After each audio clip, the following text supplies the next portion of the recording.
రాష్ట్రంలో చాలా చిన్న చిన్న పట్టణాల్లో సైతం స్టేడియాలు ఉన్నాయని, రాజమండ్రిలో మాత్రం క్రీడలు నిర్వహణకు ఒక్క ఇంటర్నేషనల్ స్టేడియం కూడా అందుబాటులో లేకపోవడం, పాలకులు పట్టించుకోకపోవడం దురదృష్టకరమని రాజమహేంద్రి విద్యా సంస్థల చైర్మన్ టీకే విశ్వేశ్వరరెడ్డి అన్నారు. ఆనాటి ఎంపీ ఉండవల్లి నుంచి నేటి ఎమ్మెల్యే ఆదిరెడ్డి వరకు అదిగో స్టేడియం వచ్చేస్తుంది, ఇదిగో స్టేడియం వచ్చేస్తుంది అంటూ ప్రగల్భాలు పలకడమే తప్ప చేసేదేమీ లేదని ఎద్దేవా చేశారు. నూతన దంపతులకు జల్లెడలో అరుంధతి నక్షత్రం చూపించినట్టుగా స్టేడియాన్ని చూపిస్తున్నారే తప్ప కార్యాచరణ చేయడానికి చర్యలు తీసుకున్న దాఖలాలు లేవన్నారు. ఇంత దారుణమైన పరిస్థితులు ఏర్పడడానికి కారకులు ఎవరన్నది ప్రజలందరూ ఆలోచించాలని కోరారు. సంపత్ నగరంలో ఉన్న రాజమహేంద్రి ఇంటర్నేషనల్ స్కూల్లో ప్రతి ఆదివారం rifle shooting, archery, horse riding, skating నేర్చుకోవడానికి నెలకు కేవలం 500 రూపాయలకు మాత్రమే అవకాశం కల్పిస్తున్నామన్నారు. తమ వద్ద అనుభవజ్ఞులైన జాతీయ స్థాయిలో మెడల్స్ సాధించిన శిక్షకులు ఉన్నారని, వారి ద్వారా ప్రతి ఆదివారం ఉదయం 8 నుంచి 10 గంటల వరకు ఈ శిక్షణ ఇవ్వడానికి సంకల్పించామన్నారు. సమావేశంలో శిక్షకులు కె రాము, స్కేటింగ్ గణేష్, హార్స్ రైడింగ్ పాల్గొన్నారు. రాజమహేంద్రి స్పోర్ట్స్ అకాడమీ ఆధ్వర్యంలో మేము అక్కడ రైఫిల్ షూటింగు, ఆర్చరీ అంటే బాణాలు వేయటం అనేది, అలాగే హార్స్ రైడింగు, అలాగే స్కేటింగు, ఈ నాలుగిట్ల మీద కూడా ఎక్స్పర్ట్స్ చేత ట్రైనింగ్ ఏర్పాటు చేశాడు. అంటే ఈయన ఉన్నాడు, ఈయన రాము, కె రాము అండి. ఈయనకి 3 times నేషనల్ లెవెల్లో బెస్ట్ స్కేటింగ్ అవార్డు వచ్చింది.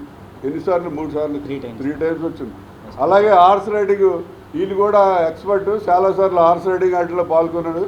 అలాగే ఆర్చరీలో ఒక ట్రైబల్ నుంచి ఒక ఆయన కూడా ఆర్చరీలో ఎక్స్పర్ట్, ఆయన కూడా వచ్చి అక్కడ ఈ ఆర్చరీ ట్రైనింగ్ ఇస్తారు. అలాగే గణేష్ అనే ఆయన కూడా, మన రాజేష్ అనే ఆయన కూడా రైఫిల్ షూటింగ్లో ఎక్స్పర్ట్, ఆయన కూడా అక్కడ రైఫిల్ షూటింగ్లో ట్రైనింగ్ ఇవ్వడం జరుగుతుంది.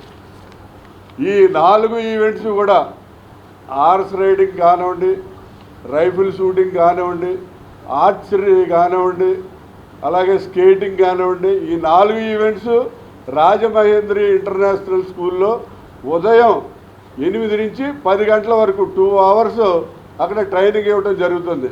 అది ఎవరికంటే 5 years దాటిన ఎవరికైనా, అది రాజమహేంద్రి ఇంటర్నేషనల్ స్కూలు స్టూడెంటే అవ్వక్కర్లే, రాజమండ్రిలో ఏ స్కూల్లో చదువుతున్న స్టూడెంట్ అయినా పర్లేదు, పోలీస్ అయినా పర్లేదు, రిటైర్ అయిన పోలీస్ అయినా పర్లేదు, రిటైర్ అయిన ఎంప్లాయీస్ అయినా పర్లేదు, ఎవరైనా సరే ఇది ఓపెన్ ఫర్ ఎవ్రీబడి. కాబట్టి ప్రతి ఒక్కరు కూడా వచ్చి అక్కడ స్కేటింగ్ కానీ, ఆర్చరీ కానీ, రైఫిల్ షూటింగ్ కానీ, హార్స్ రైడింగ్ కానీ ఎవరైనా నేర్చుకోవచ్చు. అందరికీ కూడా ఓపెన్ ప్లాట్ఫామ్ నేర్చుకోవచ్చు. కేవలం నెలకే 500 రూపాయలు కడితే సరిపోతుంది. అంటే వీళ్ళకి 4 వారాలు కానీ 5 వారాలు కానీ సండేస్ ట్రైనింగ్ ఇవ్వడం జరుగుతుంది. ఆ నెలకి 500, అంటే మనం మామూలుగా ఫ్యామిలీతో టిఫిన్కి వెళ్తే సామాన్యమైన హోటల్కి వెళ్ళినా కూడా 500 రూపాయల పైనే ఖర్చు అయిపోతుంది. కాబట్టి అందరికీ కూడా ఇది ఒక మంచి అవకాశం. ఈ అవకాశాన్ని రాజమండ్రి ప్రజలు కానీ, రాజమండ్రి సరౌండింగ్స్లో ఉన్న ప్రజలు కానీ అందరూ ఉపయోగించుకోవాలని కోరుతున్నాం.